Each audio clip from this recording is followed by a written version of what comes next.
Pemangku hajat pada malam hari ini yang mulia, yang berbahagia, Adinda Dr. Kiai Haji Rahmat Hidayat dan Ibunda tercinta Hajjah Nasrifah.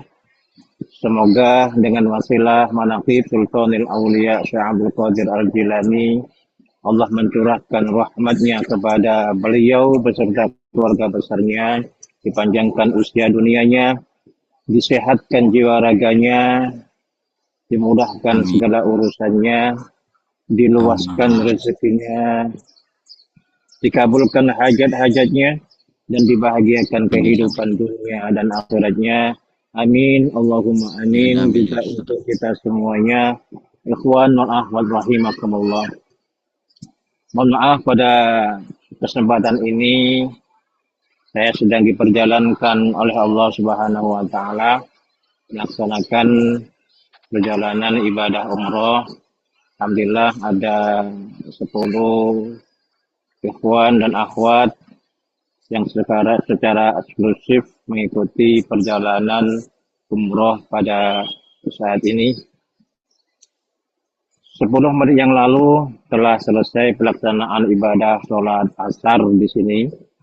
Masih menunjukkan jam 4:55 menit. Masih sore. Selisih 4 jam dari Indonesia, lebih duluan waktu Indonesia, karena waktu Indonesia ini saat ini dalam waktu malam. Sedangkan di waktu Saudi ini masih sore, barusan saja selesai melaksanakan ibadah sholat asar di Masjid Nabawi di Madinah Al-Munawwarah. Ketika akan atau sedang melaksanakan ibadah umroh ataupun ibadah haji, saya selalu teringat akan pesan kiai saya di pesantren dulu ketika saya pamit kepada kiai saya yang di pesantren pada saat haji yang pertama dulu, karena pada waktu itu saya masih kelas 1 SMA dan sedang melaksanakan belajar di pesantren di Jombang. Ketika saya pamit untuk melaksanakan ibadah haji dan mohon nasihat sama beliau, ternyata nasihat beliau ini sama dengan apa yang disampaikan, yang dibimbingkan oleh guru kita bersama, Pangersa Abah Aus. Ketika saya izin dan minta nasihat kepada beliau, kiai saya di pesantren, ada 2 nasihat yang diberikan oleh beliau kepada saya pada waktu itu, di mana 2 nasihat yang cukup ringkas, tetapi kalau diamalkan, dilaksanakan nasihat ini, maka akan membawa kita kepada perjalanan ibadah umroh ataupun ibadah haji dengan kesadaran penuh, dan pelaksanaan ibadahnya ini bisa menjadikan indikasi sebagai ibadah haji atau ibadah umroh yang mabrurah. Ketika saya mohon izin dan minta nasihat kepada beliau, beliau ini memberikan nasihat kepada kita dalam bahasa Jawa, nak, nek awakmu kepingin haji sing mabrur, cekelen dong perkara iki. Anakku, kalau ingin kamu menjalankan ibadah haji mabrur, maka laksanakan 2 pegangan ini. Langsung saja saya artikan dalam bahasa Indonesia. 2 pesan itu, yang pertama adalah kalau beribadah di tanah suci ataupun di mana saja, carilah tempat yang terang. Itu yang pertama. Ketika beribadah di tanah suci, baik Madinah maupun Mekah, carilah tempat ibadah yang terang. Itu yang pertama. Yang kedua, kalau kamu ingin hajimu mabrur, jadilah seorang yang melaksanakan ibadah haji umroh itu dalam kondisi senantiasa meneng. Meneng itu diam dan tenang. Diam dan tenang. Kedua nasihat ini awalnya saya terima dengan apa adanya. Maka ketika berada sampai di Masjid Nabawi, ketika akan melaksanakan amalia ibadah, itu saya cari tempat yang terang. Di mana tempat yang paling terang itu? Sehingga saya di Masjid Nabawi itu terlihat agak segi terang adalah di tempat di tengah-tengah masjid, di mana di tengah-tengahnya itu tanpa atap. Itu paling terang. Maka saya beribadah di sana sesuai dengan nasihat kiai saya tersebut. Kemudian pada hari berikutnya saya diberikan kesadaran oleh Allah Subhanahu wa taala bahwa sesungguhnya yang dimaksud dengan tempat yang terang itu bukan tempat secara fisik tetapi tempat yang khusus yaitu di dalam hati kita. Maka dimanapun kita berada, amal ibadah yang kita lakukan di tanah suci itu laksanakan di tempat yang terang. Kemudian saya mendapatkan pemahaman kesadaran bahwa tempat yang terang itu bukan tempat secara fisik, tetapi tempat yang ada di dalam kalbu kita. Dimanapun kita melaksanakan amal ibadah, maka di situ yang terpenting supaya amal ibadah kita diterima, umroh dan haji kita diterima, syarat yang pertama secara non-fisik, secara batinnya, secara ruhaninya adalah senantiasa kita melaksanakan ibadah itu di tempat yang terang, artinya hati yang terang. Hati yang terang ini, ikhwan wal akhwat rahimakumullah, ini menunjukkan bahwa dengan memiliki hati yang terang itu kita akan dimengertikan oleh Allah, disadarkan oleh Allah tentang sebuah keikhlasan. Hati yang terang itu tidak memiliki kecondongan dimanapun, akan menimbulkan keikhlasan bahwa ibadah yang kita lakukan itu tidak condong ke kanan, tidak condong ke kiri. Artinya murni apa yang kita lakukan itu hanyalah untuk Allah Subhanahu wa taala. Ternyata ini yang bisa saya tangkap dari apa yang dinasihatkan oleh kiai saya bahwa kalau berumroh atau berhaji kepingin mabrur, setiap kali beribadah cari tempat yang terang. Dan ternyata tempat yang terang itu adalah di dalam kalbu kita. Dengan memiliki tempat yang terang, maka akan membuahkan kesabaran. Hati kita tidak tergores oleh ucapan orang lain, tidak terganggu oleh tingkah laku orang lain. Hati kita terang, seterang Allah memberikan cahaya kepada kalbu kita semuanya.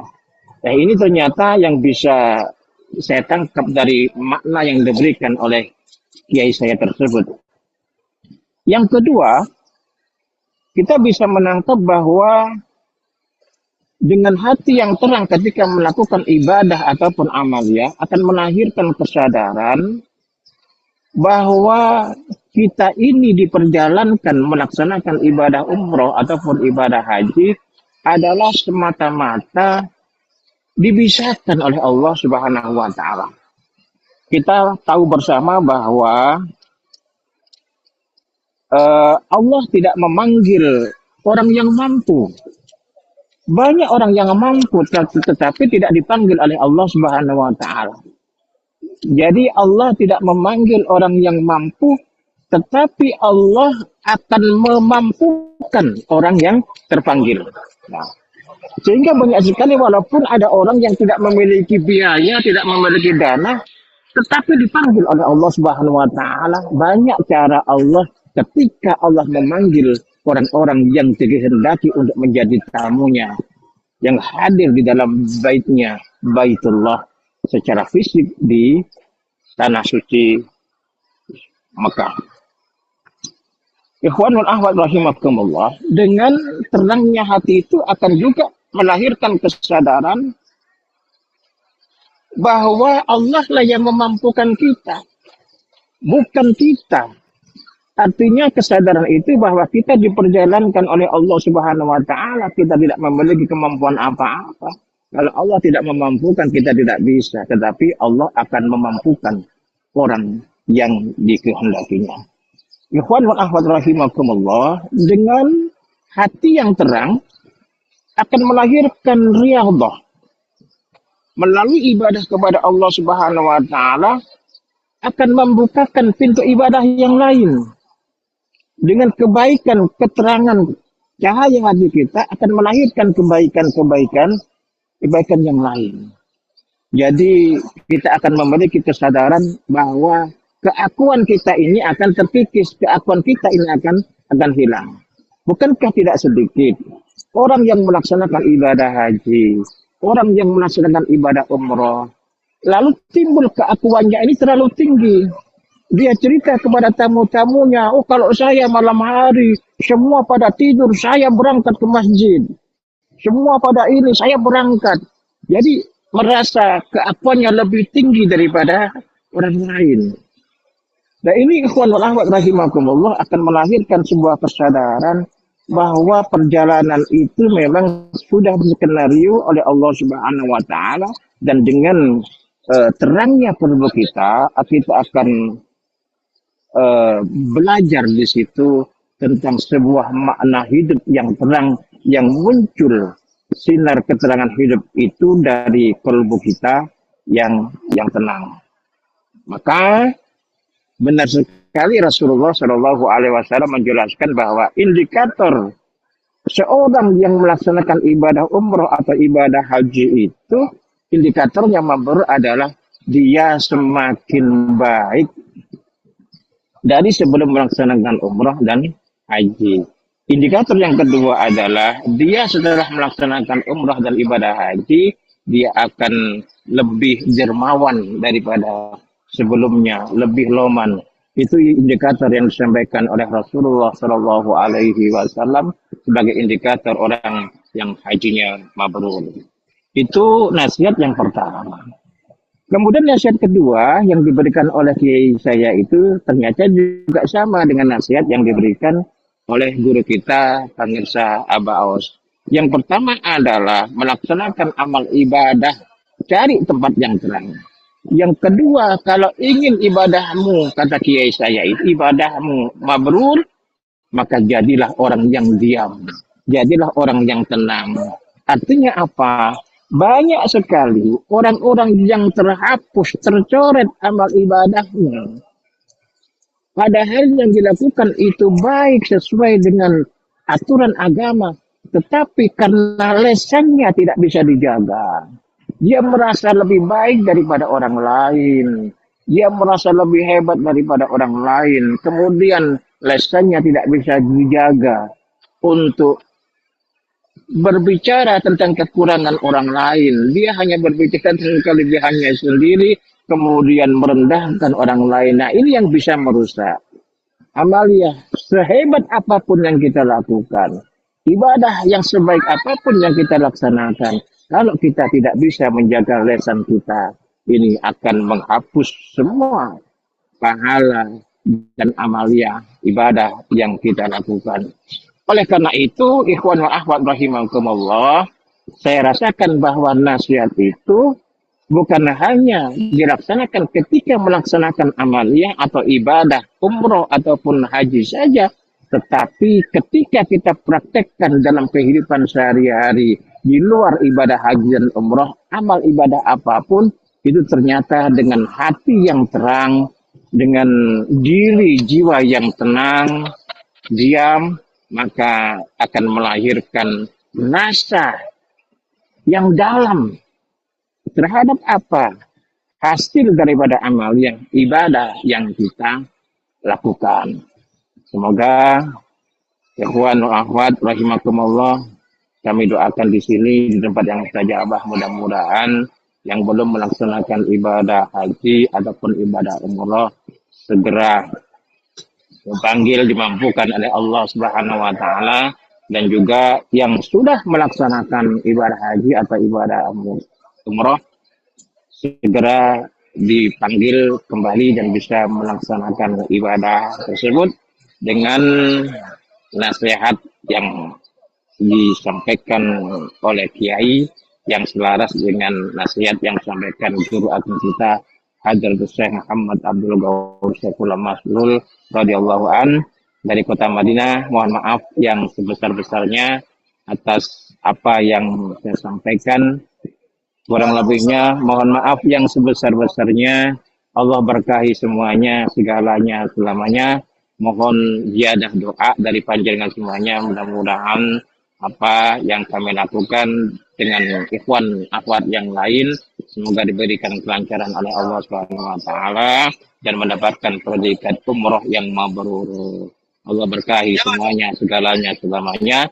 Kurang lebihnya mohon maaf yang sebesar-besarnya. Wallahul muwaffiq ila aqwamit thoriq. Wassalamualaikum warahmatullahi wabarakatuh.